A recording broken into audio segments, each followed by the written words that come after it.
Friends அனைவருக்கும் வணக்கம். இன்றைக்கி நம்ம சேனலில் என்ன ரெசிபி பார்க்க போகிறோன்னா சூப்பராக சுவையான ஒரு ஈவினிங் ஸ்நாக்ஸ் தான் ஃப்ரெண்ட்ஸ். உருளைக்கிழங்கு போண்டா. இதுக்கு முதல்ல நான் இங்கே ஒரு கப் அளவுக்கு கடலை மாவு எடுத்து வச்சுருக்கேன்.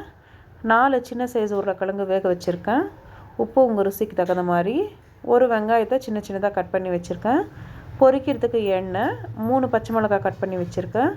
கொஞ்சமாக கொத்தமல்லி இலை, கொஞ்சமாக புதினா, கொஞ்சமாக சோம்பு கீரை, சோக்கீரைன்னு சொல்லுவாங்க இதெல்லாம் கட் பண்ணி வச்சுருக்கேன்.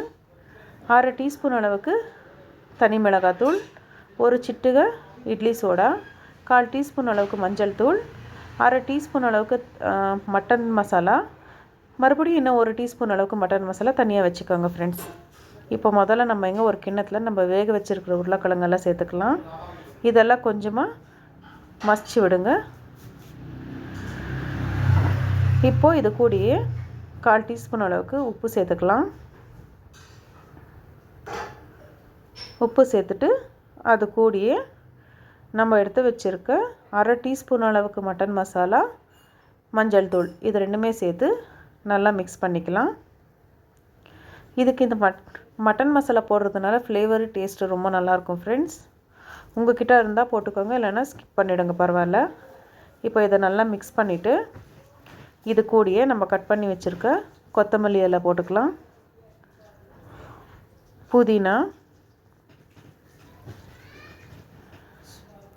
சோக்கீரை, சோம்பு கீரைன்னு நினைக்கிறேன் ஃப்ரெண்ட்ஸ். இது நல்லா மெலிசாக இருக்கும். பச்சை மிளகா, இதெல்லாம் சேர்த்துட்டு இது கூடயே வெங்காயத்தை கூட போட்டு நல்லா மிக்ஸ் பண்ணி எடுத்துக்கோங்க. இப்போ இதை நல்லா மிக்ஸ் பண்ணி சைடில் வச்சிடலாம். இப்போ பஜ்ஜிக்கான மாவு ரெடி பண்ணிக்கலாம் ஃப்ரெண்ட்ஸ். நம்ம எடுத்து வச்சுருக்க கடலை மாவு சேர்த்துக்கலாம் ஒரு கிண்ணத்தில். 1/4 டீஸ்பூன் அளவுக்கு உப்பு, நம்ம தனியாக 1 டீஸ்பூன் அளவுக்கு மட்டன் மசாலா வச்சுருந்தாலும் அது கூட சேர்த்துக்கலாம். இப்போ இது கூடயே நம்ம எடுத்து வச்சுருக்கிற இட்லி சோடா, தனி மிளகாத்தூள், இது ரெண்டுமே இதில் சேர்த்துக்கலாம். சேர்த்துட்டு இது நல்லா போண்டா மாவு மாதிரி மிக்ஸ் பண்ணி எடுத்துக்கோங்க. இன்னொரு பக்கம் ஒரு பாண்ட்லியில் எண்ணெய் ஊற்றி சூடாகிறதுக்கு வச்சுருங்க ஃப்ரெண்ட்ஸ். போண்டா மாவு பாருங்கள், இந்த அளவுக்கு இருந்தால் போதும். இப்போ நம்ம மிக்ஸ் பண்ணி வச்சுருக்கிற உருளைக்கிழங்கு மசாலாவை நல்லா ரவுண்டாக சின்னதாக பிடிச்சி வச்சுருங்க.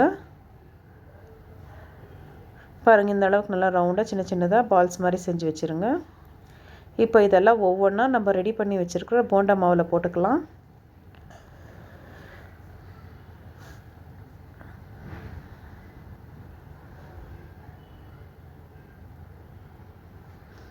இதெல்லாம் போட்டுட்டு நல்லா காஞ்சதுக்கப்புறமா எண்ணெயில் போட்டு பொரித்து எடுத்துக்கலாம் ஃப்ரெண்ட்ஸ். ஒவ்வொன்றா நிதானமாக சேர்த்துக்கோங்க. ஏன்னா எண்ணெய் நல்லா சூடாக இருக்கும்ல, அதனால் ஒவ்வொன்றா நிதானமாக சேர்த்துக்கோங்க. சேர்த்துட்டு இதெல்லாம் நல்லா கோல்டன் கலர் வர வரைக்கும் பொரித்து எடுத்துக்கலாம் ஃப்ரெண்ட்ஸ். இந்த மாதிரி நல்லா கோல்டன் கலர் வந்ததுக்கப்புறமா எடுத்து சைடில் வச்சிடலாம். இதே மாதிரி எல்லா போண்டாவும் ரெடி பண்ணி வச்சுக்கோங்க ஃப்ரெண்ட்ஸ். அவ்வளோதான் ஃப்ரெண்ட்ஸ், ரொம்ப சுவையான உருளைக்கிழங்கு போண்டா ரெடி. நீங்களும் இந்த ரெசிபியை உங்கள் வீட்டில் செஞ்சு பாருங்கள் ஃப்ரெண்ட்ஸ். ரொம்ப நல்லாயிருக்கும் ஈவினிங் ஸ்நாக்ஸுக்கு. இதே மாதிரி நம்ம சேனல் பார்த்துட்ருங்க. உங்கள் சப்போர்ட் எப்போவுமே இதே மாதிரியே இருக்கட்டும் ஃப்ரெண்ட்ஸ். மறக்காத நம்ம சேனலை சப்ஸ்கிரைப் பண்ணிக்கோங்க. ஃப்ரெண்ட்ஸ் கூட ஷேர் பண்ணிக்கோங்க ஃப்ரெண்ட்ஸ். ரொம்ப நன்றி.